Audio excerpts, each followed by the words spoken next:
In this episode of Global Warning, the FBI seizes Iranian domain names, the Afghans and Tajiks are clashing on the border, South Korea has a new fighter jet, and it's not the F-35.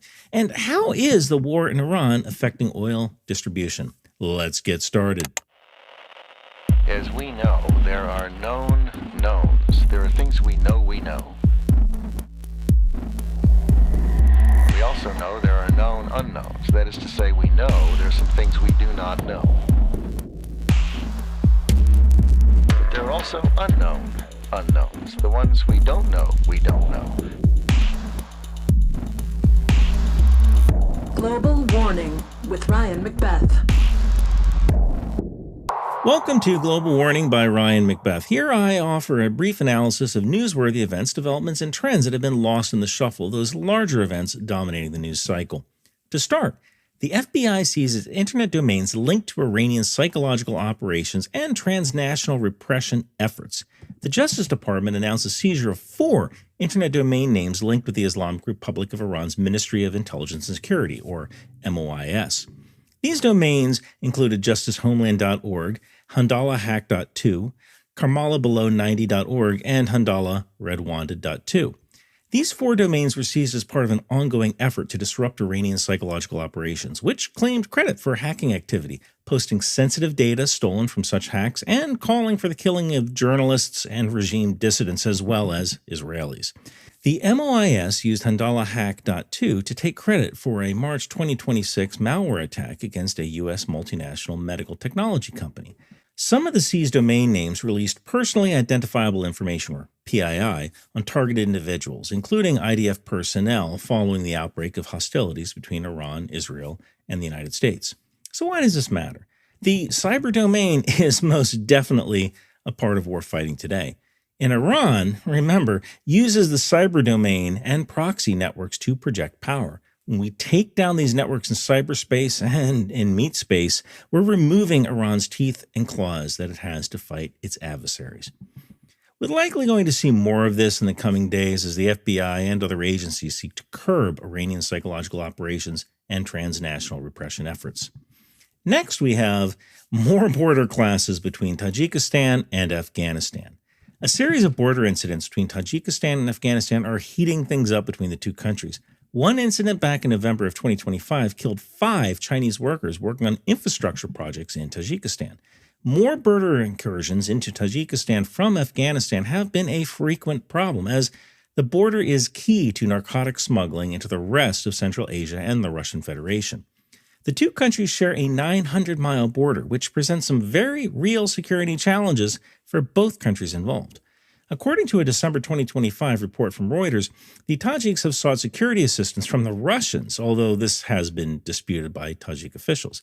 Interestingly, Afghanistan has been trying to normalize relations with many countries in the region, but they can't seem to stop allowing extremists and criminal enterprises from operating within their country. Alternatively, the Taliban might not have much of a choice here, as they might not have control of the country in the sense that we think of. Nominally, they're in charge. In reality, things are complicated and factionalized. Economic ties between Afghanistan and the region have been growing since 2001. Trade between Afghanistan and Uzbekistan reached $1.6 billion. Trade between Kazakhstan and Afghanistan have likewise grown on the backs of trade and investment agreements signed last year, reaching $336 million in the first 8 months of 2025, with pledges by both sides agreeing to expand it by $3 billion in the coming years. Despite tensions between Afghanistan and Tajikistan, the future looks somewhat promising for the region, especially for Afghanistan. For example, the CASA 1000 electricity transmission project stands out to be an example of how it aims to export surplus Central Asian hydropower to Afghanistan and Pakistan, potentially generating up to $200 million in annual revenue for Tajikistan while supplying Afghanistan with approximately 300 megawatts of power. So why does this matter here and now? The border clashes between Afghanistan and Tajikistan provide a glimpse into border security issues within Central Asia. They hint at the inability to secure borders from extremists and transnational criminal enterprises. With Pakistan launching serious attacks against the Taliban in Kabul and elsewhere for harboring extremists who jumped the border into Pakistan, we could see more regional players seeking to change the dynamics within Afghanistan. I saw that movie. Good luck with that. Central Asia, for all of its troubles and tribulations, could have a bright future ahead of it. However, the region has a lot of work to do to get there, and Afghanistan will be part of this larger task of stabilizing the region. Next, South Korea has a new fighter jet, the KF-21. The KF-21 is a next-generation multi-purpose fighter jet completely developed and built in South Korea, with a suite of tools and capabilities that have some defense analysts raising their eyebrows. Produced by Korea Aerospace Industries, or KAI, the KF-21 is South Korea's solution to 4 problems. It reduces South Korea's dependence on foreign military equipment, it supports South Korea's military-industrial base, it helps South Korea field a next-generation fighter without breaking the bank, and it cuts reliance on the United States, which has been an increasingly unreliable source for advanced military equipment. The KF-21 also helps South Korea develop its own advanced fighter aircraft that isn't subject to the strict export controls of the United States. This sexy new fighter can help South Korea not only build its own capabilities using a domestic airframe with localized kit, it can also help South Korea build a lucrative defense-based export industry. I mean, if South Korea could produce a stealth fighter with only some of the capabilities of the F-35, some regional powers might want in on that. According to an official product listing by South Korea's Defense Acquisition Program Administration, or DAPA, the KF-21 has 4 sensor packages, including an AESA radar, electronic warfare suite, infrared search and tracking system, and electro-optical targeting pod. Looking at the official product listing on DAPA's Korea Defense website, we also find that South Korea plans to use the KF-21 for a variety of roles, including joint missions, air superiority, and precision strikes. The Republic of Korea Air Force hopes to bring 40 KF-21s into its force by 2028, and by 2032 it hopes to have a fleet of 120. The KF-21 is needed to replace the Republic of Korea's aging fleet of F-4Es, F-5EFs, and F-15Ks. The new fleet of domestically sourced and produced KF-21s are expected to complement around 60 F-35s procured from the United States. So why does this matter? The South Koreans are doing what we kind of should be doing here. They're building a cheaper airframe to complement their expensive F-35 aircraft. The idea is really ingenious, as the South Koreans are building a lot of cheaper, capable aircraft to fill in roles left by aging airframes. With North Korea bolstering its own military hardware and capabilities, South Korea has had to make some serious compromises, and it has to perform some minor miracles to get things done for its own defense.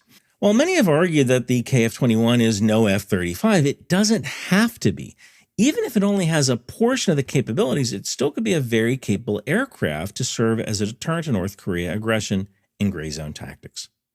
And finally, we have Iran's war disruptions affecting Middle East oil distribution.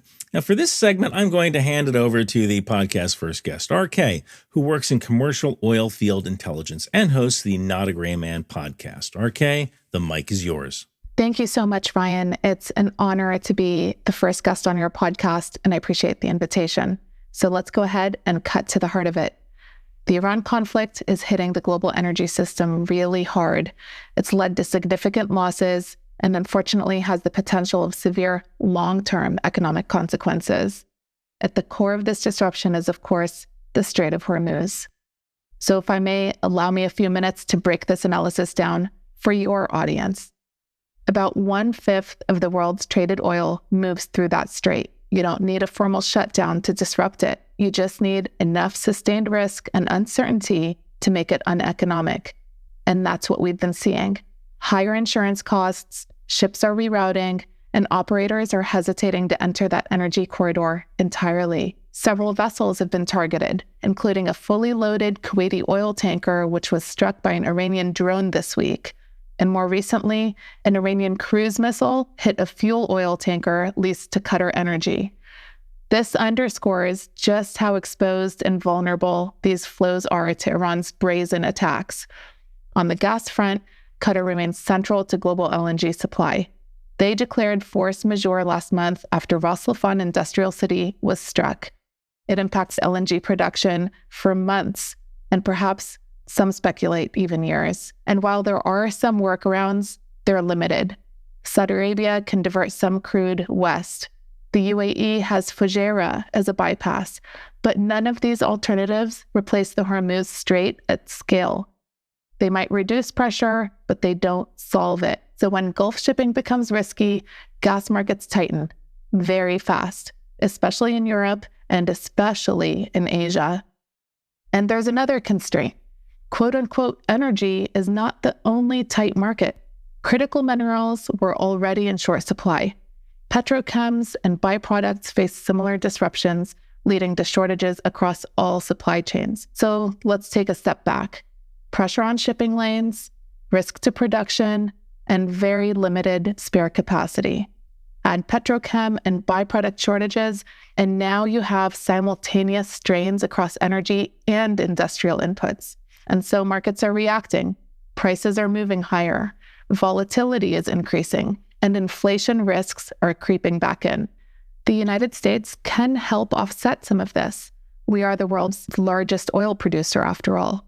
But we can't fully backfill and replace Middle East volumes. So here's the bottom line. We're not yet in a full supply crisis, but the system is under severe strain. Spare capacity is running thin, and the margin for error is shrinking. If this persists for another 60 days, markets won't price just for volatility. They'll start pricing for a prolonged disruption to global energy markets and commodity flows. And all that to say this isn't just another conflict in the Middle East. It's a growing risk to global growth.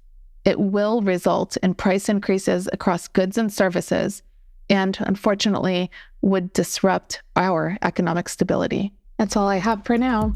Gray out. Thank you for listening. New episodes appear weekly at ryanmcbeth.substack.com, where you can also find the companion intelligence briefings. Sources are cited using footnotes and active links to ensure transparency and replication.